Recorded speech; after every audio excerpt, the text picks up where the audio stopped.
Hello everyone. I am doing a live as I promised earlier. Today is July 25th, 2020, and it is Emmett Till's birthday.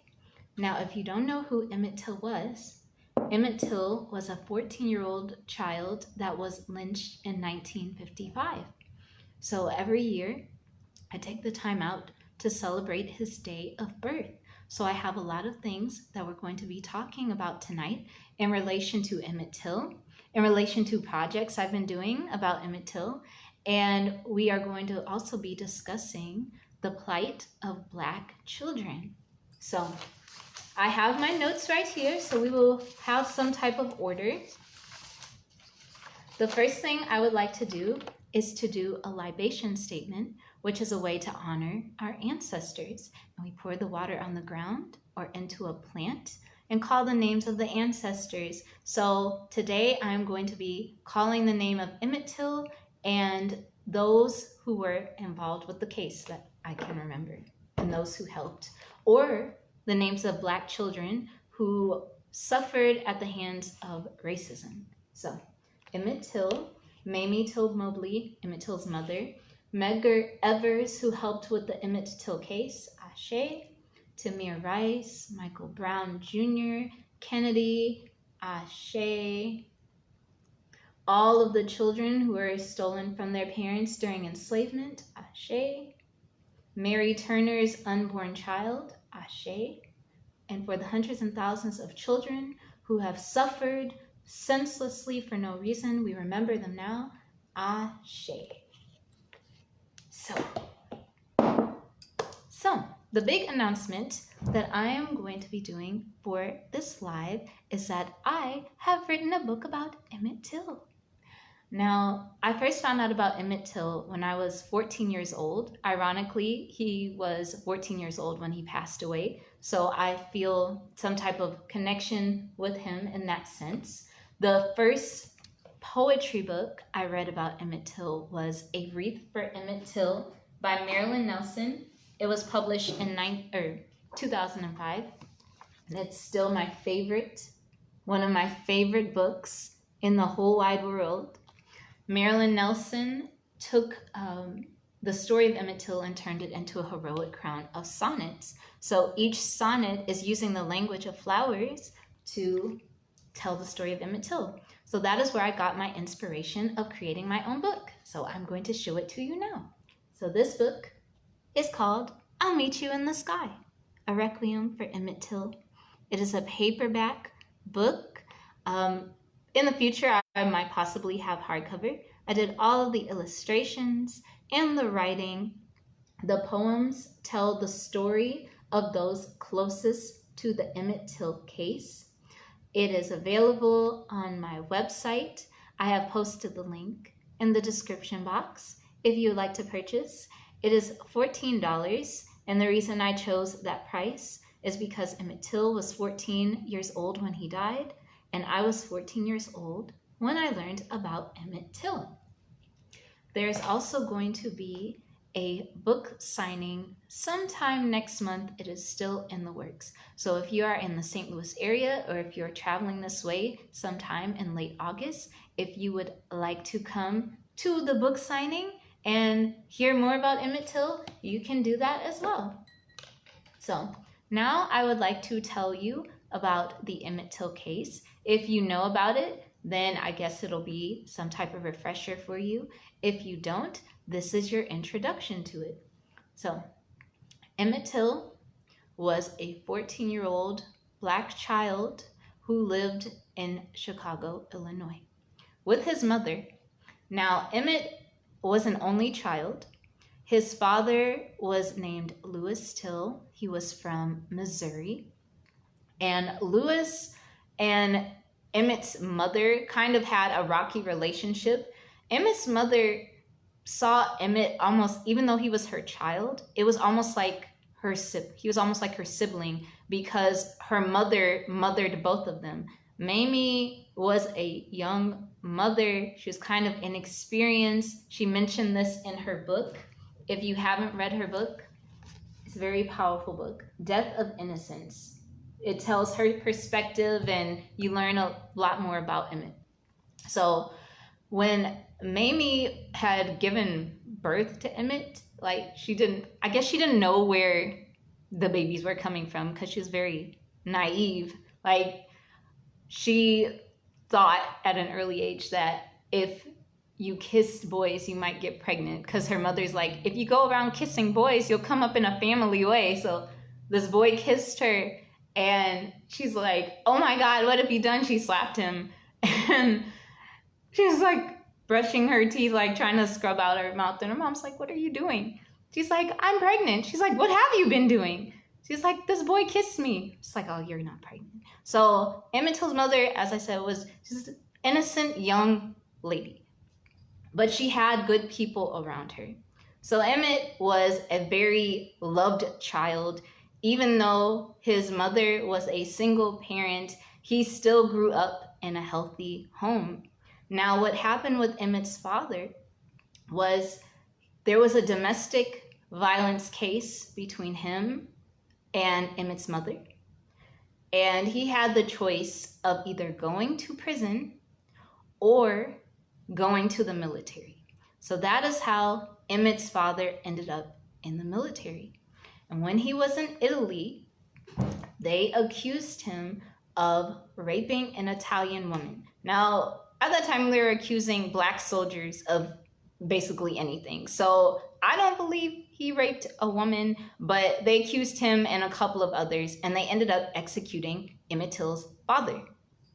And I don't know what year. Emmett was about to turn 4 years old. So as a result of the execution, his things were sent back, and that is how Emmett got his father's ring. Now, if you know the story of the case, that is how they identified Emmett's body, because of his father's ring. And it used to be too large for him, but right around the time he went off to Mississippi, it fit him. He used to have to put tape around it. Now, when Emmett was going on vacation to Mississippi, the reason he was going there to money was because his cousins and his relatives were there. So his uncle Moses was there, Moses's wife, and their children.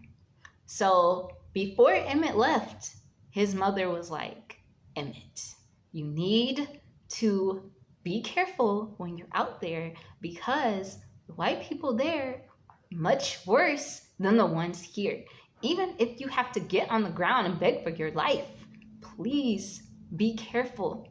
Please be careful. That is what his mother told him before he left. So, 14-year-olds, you're like, Mom, you're kind of making this into a big deal. But okay, I'm listening, because he was a good child. He was a good child. He loved to joke. He always took care of his mother. He always did things around the house. Now, one thing about Emmett that you have to remember is that he likes to joke a lot. He also had a speech impediment. When he was a child, I believe he contracted polio, and it left him with a stutter. So one of the reasons that, let me see. Okay. So it left him with a stutter, and his mother was like, okay, if you have trouble with words, whistle to get your words out. Whistle to get them out. His mom said he had particular troubles with the letters B and the letter M. So we're going to bring that up later in this story. So Emmett goes on the train to Mississippi. He goes there. He's having a good time with his cousins. His cousin Simeon Wright actually wrote a book called Simeon's Story, and it talks about Emmett Till's time with his family, and you learn more about Moses, Uncle Moses, and the wife and the children. So Money, Mississippi was not that big. It didn't have a lot of businesses. There were about 5 white businesses. His uncle and the rest of the family lived in a place or down a road called Dark Fear Road. I know, kind of scary. So it's Dark Fear Road. They had to pick cotton. It was just, even though it was kind of arduous, they still had a loving family. Now, their mother was like, I'm not about to pick cotton. No, I'm not about to do that. Uncle Moses was known in the area because he used to be a pastor, and he hold on a second. He used to be a pastor, so a lot of people called him preacher. He was well known in his community, and he didn't do anything wrong. People trusted him, they liked him, like he was preacher. In fact, that's how he met his wife. I think she went to one of his revivals. So Emmett's having a good time there, like, oh, having fun. He didn't really care for picking cotton at all, and he didn't have to because he was a guest. So his cousins were very impressed with him. They always loved when they would get out of town relatives.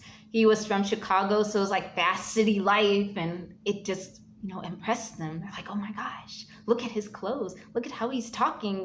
What are the sights that he's seeing? Tell us more about Chicago. Family meeting each other. So what ended up happening, they go to Brian's grocery store. This is where the incident occurred.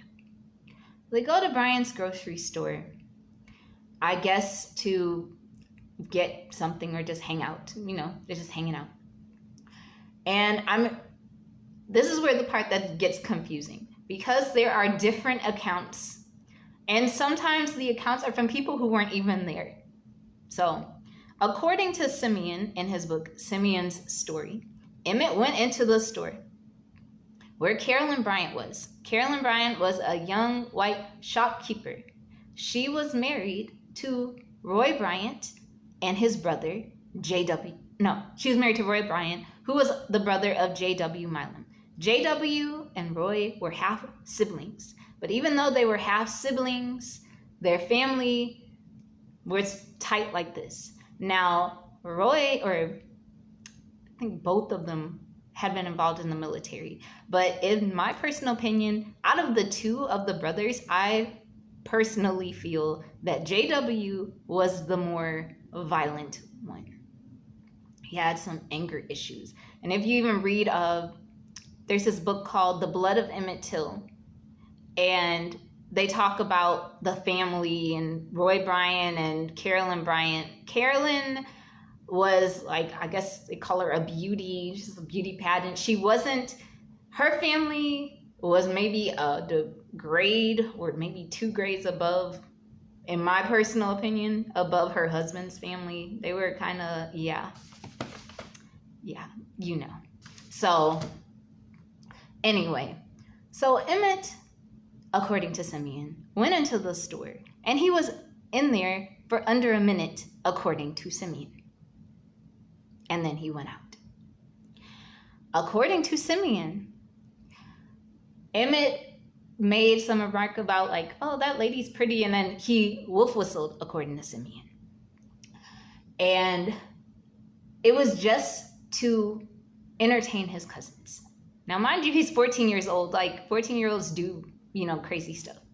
Now, this is Simeon's account. His mother, Emmett Till's mother, said that he probably had a speech impediment, that he probably whistled to get his words out while purchasing something.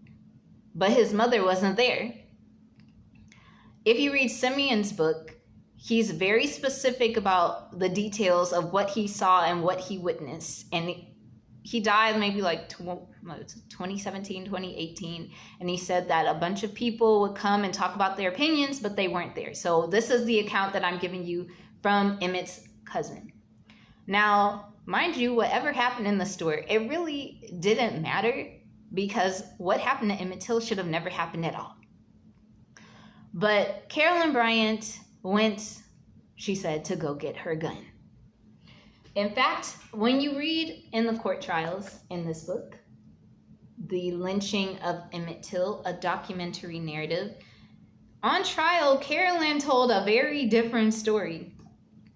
She was like, he came and he grabbed my waist and he chased me around the store, and he's like, how about a date, baby? Don't you want to talk to me or whatever?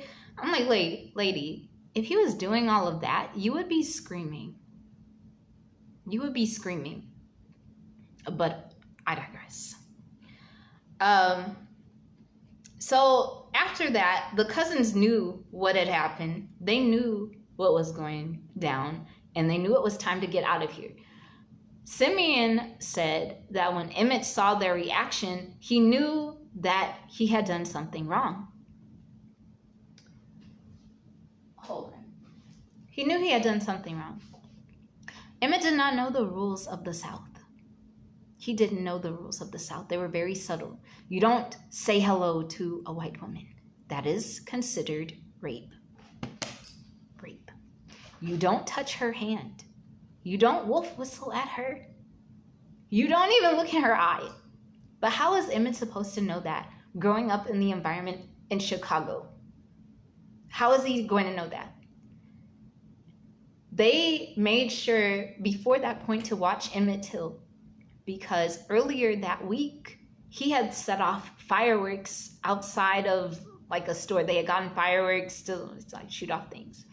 And he didn't know you couldn't shoot them within city limits. So they took him away from there. That's when they knew they had to watch him. So after he did this whistle, he knew he had done something wrong. And he said to them, please don't tell Uncle Mose, or please don't tell them that I whistled at that lady, because they might send me back to Chicago. They might send me back to Chicago. And they didn't tell.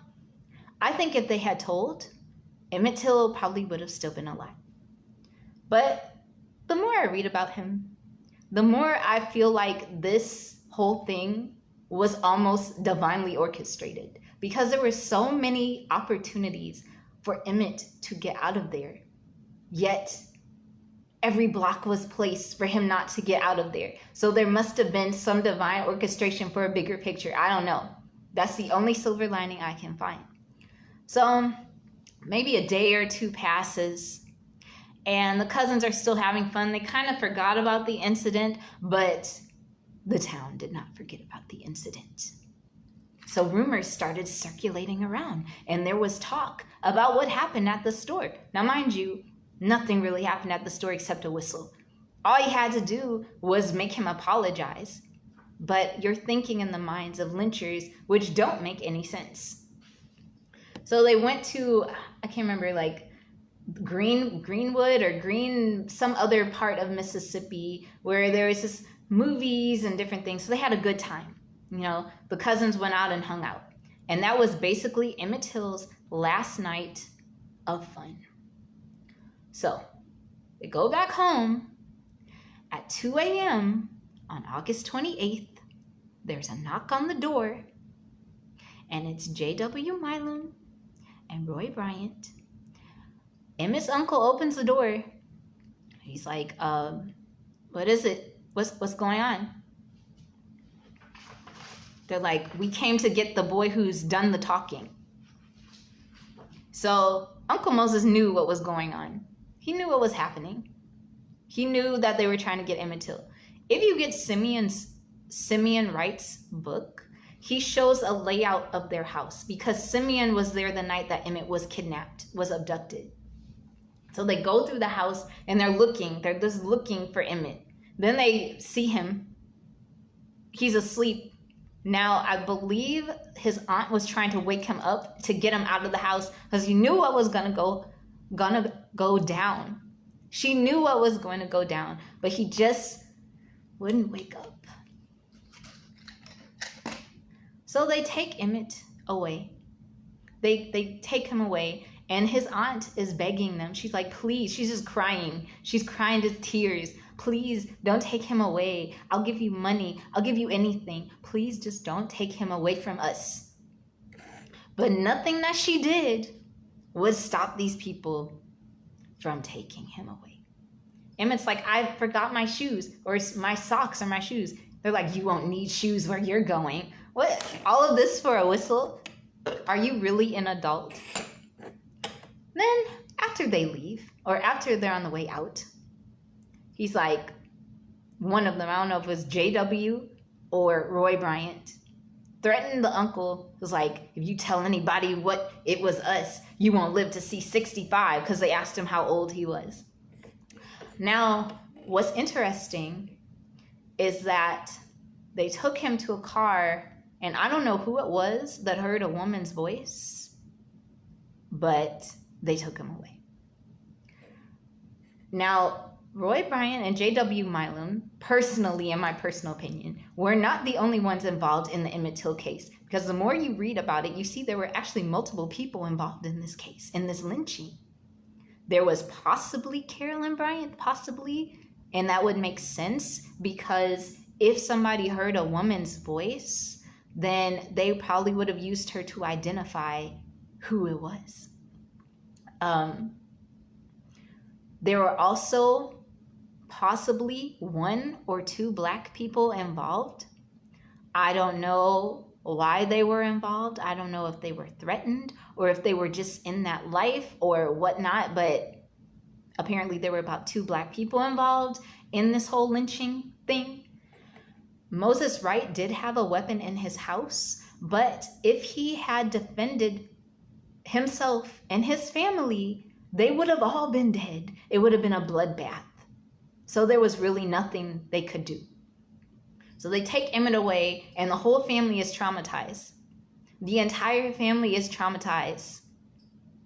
The children, 2 of them, didn't eat. They didn't have an appetite. They were so worried about what was going on with their cousin. One of them lost like 10 pounds, like 5 or 10 pounds, because of the stress from Emmett being gone. So after he gets kidnapped, his aunt runs to, I don't know if it's their sharecropping boss, that I believe he may have owned the house. She runs to him and she's like, please just get the police or something, get the sheriff. But he's like, okay, whatever. He didn't do anything. Now, what is ironic, I believe, and I'm trying to say this from my memory, but if this is the same man that she spoke to, their boss, I believe after like 20 years, like in the 70s, his relatives moved into that house, if it was him, and a tornado came and blew the house down and killed both of them. How is that for karma? Okay. Because so much evil went down in that house it could not stand. But anyway, Emmett's missing. And this white boy fisherman fishes a body out of the Tallahatchie River. And it is Emmett Till's body.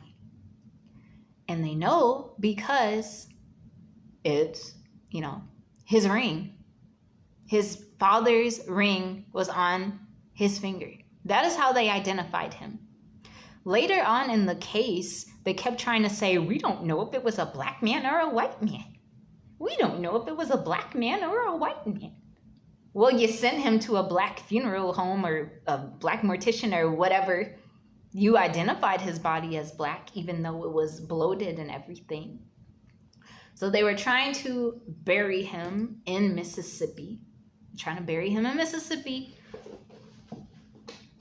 But the only reason that they did not bury Emmett Till in Mississippi is because of his mother. She said, I don't want my baby buried in Mississippi. I want him to go back to Chicago. I don't want him in there in Mississippi. So they ship Emmett's body back to Chicago on a train. So his mother goes to meet the body at the train station, and she says what she remembers is the odor that filled the air of his decaying body.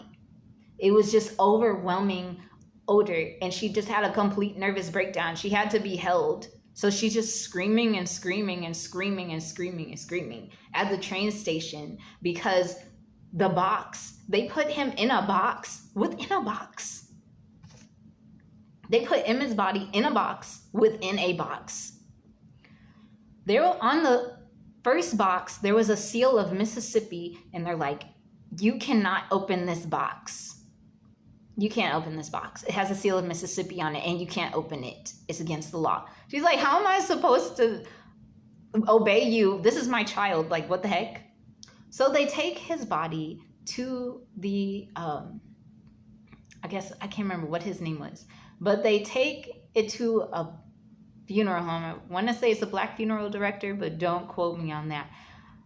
When the guy, the mortician, when he showed them the body, she was just like, what am I looking at? Like, she said it looked like a space alien, her child. It looked like a space alien. There was little white things on his body. And she's like, what is this? So they had packed Emmett Till in lime. They had packed him in lime. And it was to make him deteriorate faster. Hold on. Okay. I had to see something. I had to answer a question.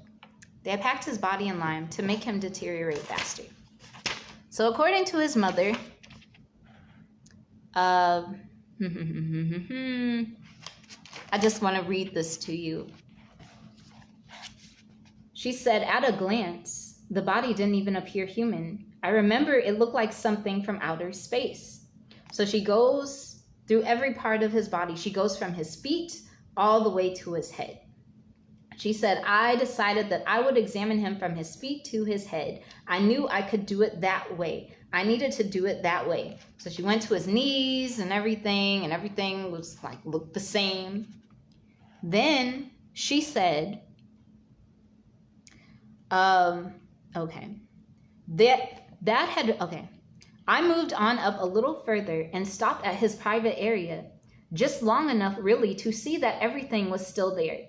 That had been one of the terrible rumors that had spread, that Emmett had been castrated. I was relieved for a moment before I caught myself. Oh my God, Emmett would have a fit if he knew I was looking at him like this. So even with this case, there were rumors, there's still rumors going on about Emmett. They're like, well, he was castrated. No, he was not castrated. In the collective consciousness of us, most people, it had happened so much, castration at lynchings, that we just assumed it happened in every lynching. So there's still people nowadays that think Emmett Till was castrated when his mother said in her book that he was not. She said he had, they had like hacked his head, they had put a gunshot wound in his head, they had knocked out his teeth, and just very, very terrible, just being very tortured. But anyway. So she decides to have an open casket funeral. And people said, don't have an open casket funeral, they can't have it. She's like, no, look, they got to see what happened to my son. They have to see what happened to my child. And that tactic is the reason we still know about Emmett Till's case to this day, because it was a very powerful tactic that she used. Thousands of people came to his funeral.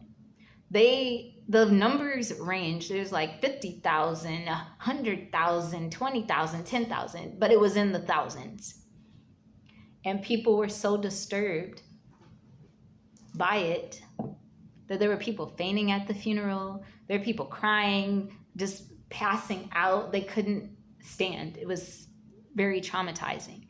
And the image of his body on Jet magazine and other newspapers circulated around the world. So there was global criticism of what occurred to Emmett Till. Anyway, I'm trying to catch my breath. I'm getting kind of long-winded. But anyway, so because of this public outrage, this international outrage of what occurred to this child, they decided to have a trial. And that was kind of a fluke because it was just a mess. It was a hot mess. You had the media, the black media and the white media segregated. You had Carolyn Bryant on the stand lying. And there were parts where I'm like, okay, why did she not get accused of perjury? But the judge had done something where even though she told her story, she wouldn't be accused of perjury. That is why she was never convicted of anything. In fact, nobody was convicted of anything in Emmett Till's case. The only thing anybody was charged with was abduction. One of the rumors that they started to circulate was that Emmett Till's body was planted by the NAACP. I'm just like, really? That's a story you can come up with. They're like, we don't even know if it's his body. We don't even know if that's his body because it looked like it had been decaying like 20 days. But if a body is badly beaten enough, it can decay at a faster rate. Plus, he was in water. They tied him with barbed wire to a cotton gin fan and threw him in the Tallahatchie River. However, the reason that he rose up was that his feet were not weighed down. So he floated up to the surface of the river. So they even had the cotton gin fan in the trial. It took the jury, an all-white male jury, 1 hour and 7 minutes to say not guilty. Now, some Black people had already left because they knew what was going down. They knew what was going to happen. And they left. In fact, Emmett Till's family that lived in Mississippi never went back to Mississippi. The aunt had already left. She had already left. She couldn't go back. They never went back to that house. As I said, when I mentioned earlier that this was divinely orchestrated, possibly, I think Emmett Till's death is what saved his family's life because they could have still been in Mississippi to this day. They had been there so long. Because of what happened to him, they relocated to Chicago and their entire lives changed. They went from picking cotton to having a completely different life where everything was accessible within their reach. And Simeon mentioned that when he went to Chicago and he enrolled in the school, all of the people there just embraced him and it helped him to heal. Emmett Till's mother never had any more children. And why was she? Why would she have any more children? After what happened to one, that's very traumatizing. She was so traumatized that she almost committed suicide. And the only thing that stopped her from committing suicide was she said there was a voice that told her that Emmett was a sacrificial lamb, that his death played a greater role in getting justice for people of African descent. So she spent her entire life fighting for rights, fighting for justice for her son, even though she didn't get justice on, I guess, in the legal judicial system. I think karmically she did get justice because those lynchers, they suffered. In fact, in the book, I have a quote from one of the lynchers, J.W. Milam, and he was interviewed by Look magazine. Now, the only truthful thing about this Look magazine article or interview that they gave was that they killed Emmett Till. The rest was a lie. Because if you read it, you'll see that it's nonsense. But here's one of the karmic things that happened to one of the lynchers. This is J.W. Milam's words. I got letters from all over the country congratulating me on my fine Americanism, but I don't get that kind of letters anymore. Everything's gone against me, even the dry weather, which has hurt my cotton. I'm living in a sharecrop with no water in it. My wife and kids are having it hard. Look magazine interview, 1957. It just doesn't pay to do something of such wickedness and think you're going to live a peaceful life. So, in 2005, they exhumed Emmett's body. They gave him a whole new casket and they did a DNA test to see if it was actually his body, which I'm just like, you really have to do all that, but okay. But nobody was charged. Now, I believe Carolyn Bryant is still alive. I've had 2 people say that she died 2 years ago, but everything I've looked up, I haven't found her death anywhere. Now, Juanita Milam, the wife of JW, died. JW is dead. Emmett Till's mother is dead. Roy Bryant is dead. But I believe that Carolyn Bryant may possibly still be alive. I have not read anything about her death. Now, she is coming out with a book after her death, maybe like 50 years after her death. So, yeah, I'm not going to read it. But that is the story of Emmett Till. And it's just a very powerful, sad, tragic story because you think that something like that would end, but it's still going on until this day, which is going to transition us into the discussion of the plight against Black children.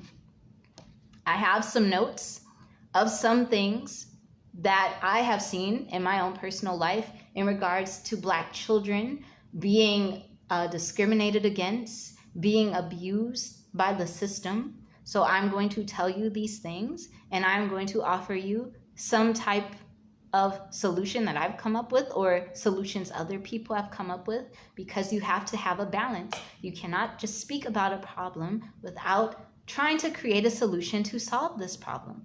There are multiple solutions to deal with this problem. So the first plight of Black children is robbing our children of childhood. And what do I mean by that?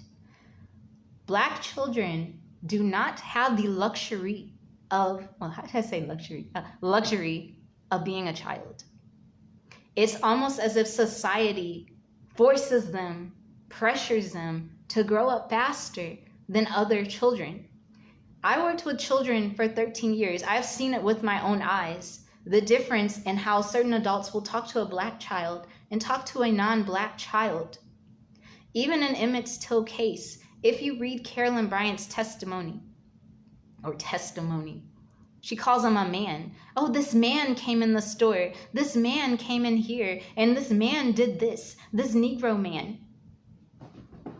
They try to create some type of excuse for how they treat these children by pretending that these children are adults, by making them seem older than they actually are when they are a child. Now, some children, maybe they do look a little bit older than they actually are, but that still doesn't mean you treat them as if they are an adult. And because these children are seen as adults, they are treated as if they are adults. They are criminalized. One example, Trayvon Martin. Trayvon Martin was just a 17-year-old kid. Yet he's being chased by an adult. He's running away from this adult that's trying to bring harm to him, even though the police told him to stay on the porch.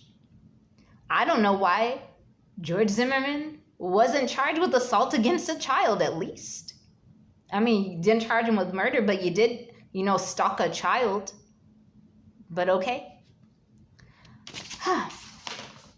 Because they are seen as adults to some people, this goes into an even darker factor of sexualizing these children. They're sexualized at an early age. They're exposed to things by different people at an early age.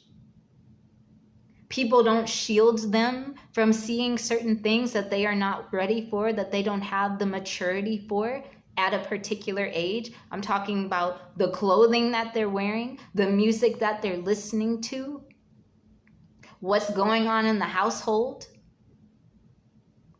That's one plight. Sexual abuse in the household. So not even in the household, but in the school.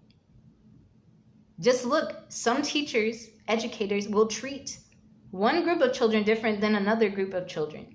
You might have a boisterous Black child, and they might label him as aggressive. They might be like, oh, I'm fearing for my life, even though this is a teenager. What is that man, that radio man that called those, I don't think they were children, but they were young women, called them the nappy-headed H word? Already sexualizing these educated women or young ladies? So here's a couple of things that you can do to combat these things, because we live in a dangerous world. We can try to make it as safe as we can to protect our children.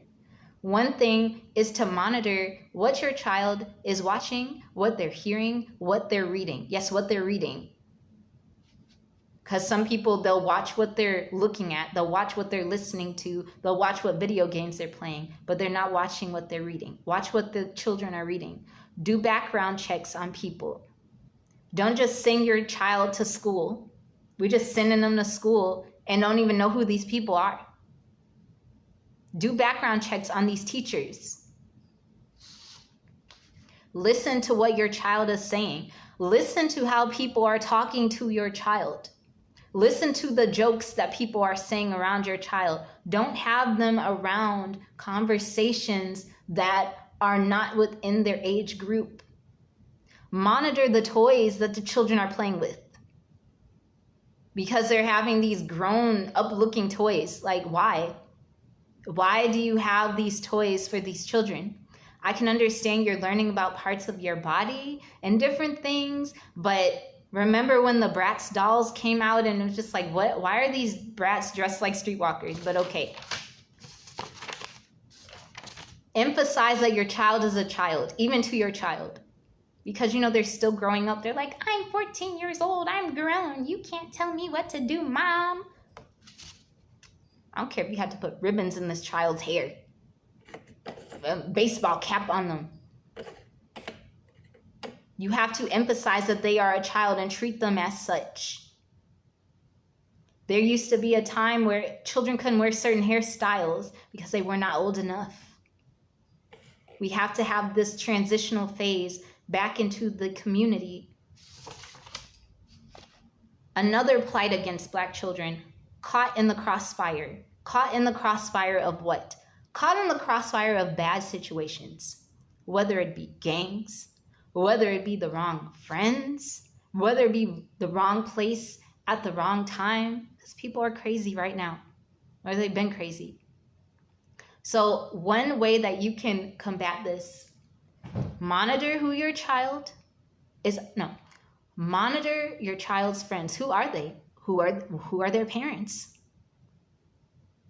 What is that child's living situation looking like? Who is that child hanging around?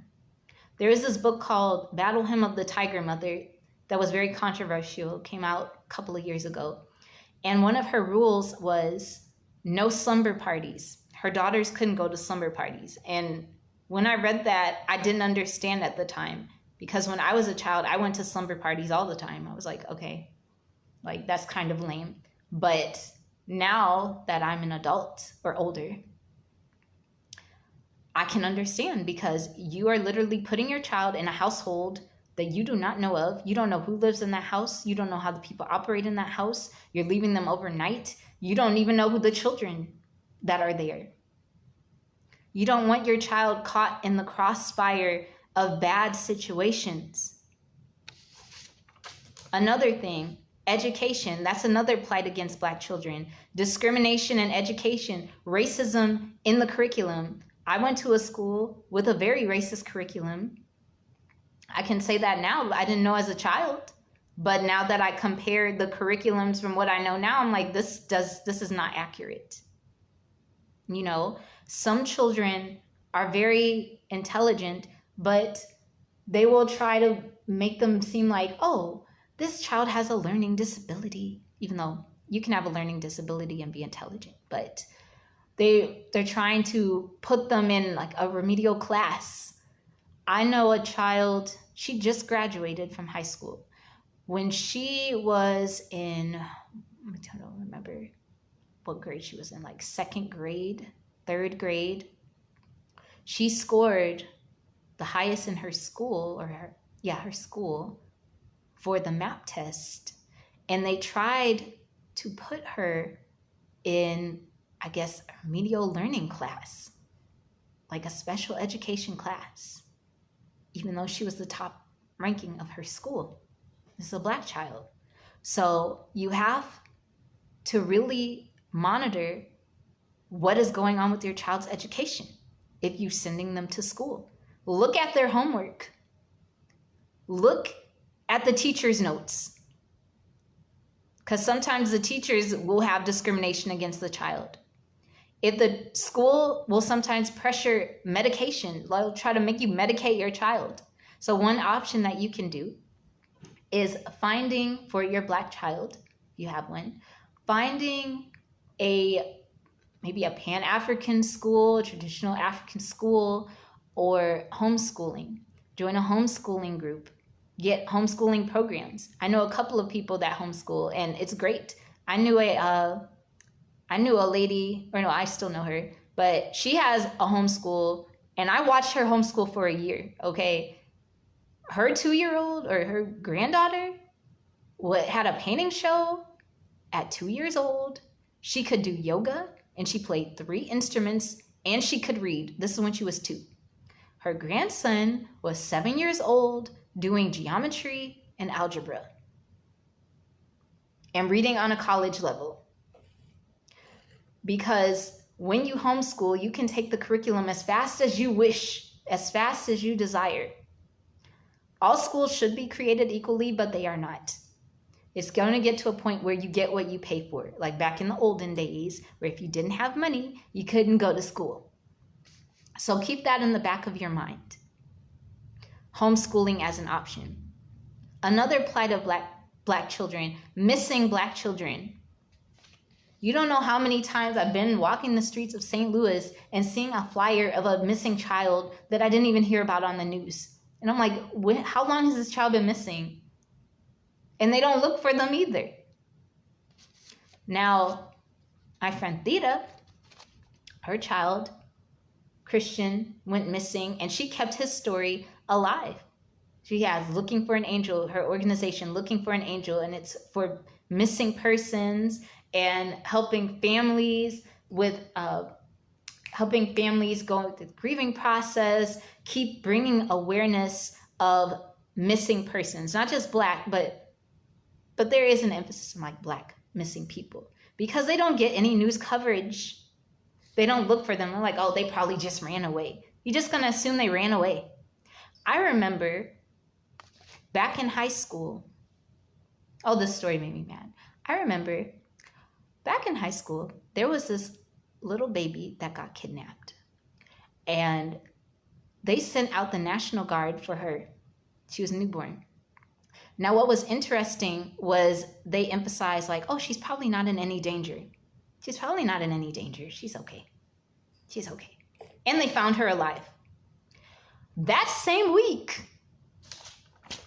this lady, this black lady, killed her friend, cut out her friend's baby, kidnapped her friend's children. Did they send out the National Guard? I don't think they sent them out. They found the children dead too. It's a different response.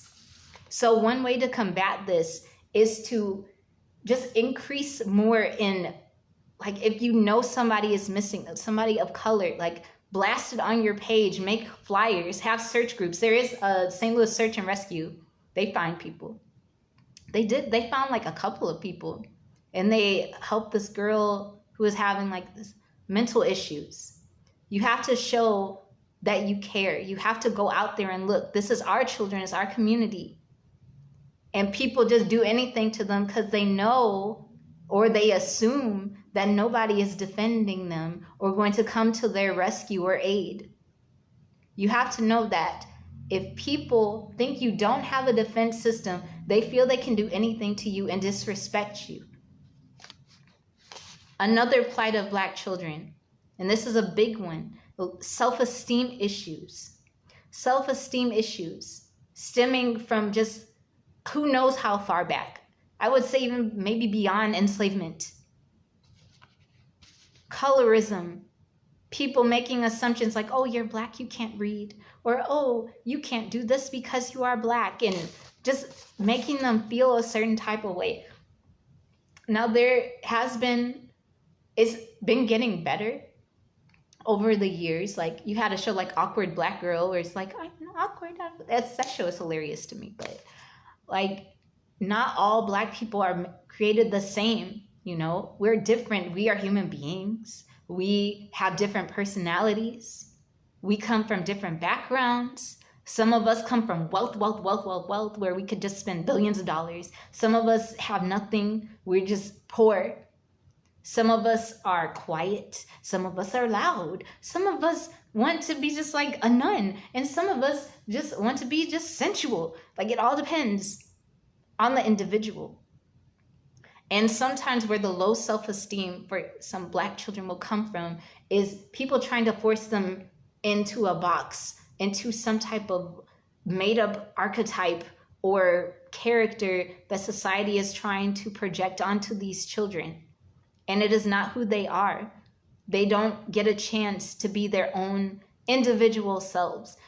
The society is teaching them what to be from television, from music, and all of these different things. One example of self-esteem is the Clark doll test that happened back in the 50s. Was it 50s or 40s? But they had the children choose between white dolls, black dolls. Which one is the pretty doll? Which one is the doll that looks like you? Now, what's interesting about that is some of the children, now these were all Black children, they're like, which one is the pretty doll? They would point to the white doll. Which one is the good doll? They would point to the white doll. Which one is the bad doll? They point to the black one. The interesting question was, which doll looks like you? Some of the children pointed to nothing and cried. Other children pointed to the white doll. And I can see that happening because you have cases of skin bleaching now. People bleaching their skin and dying, people getting injections because society's like, well, a Black body is supposed to be shaped like this. But it's just not the case. We're not all shaped the same.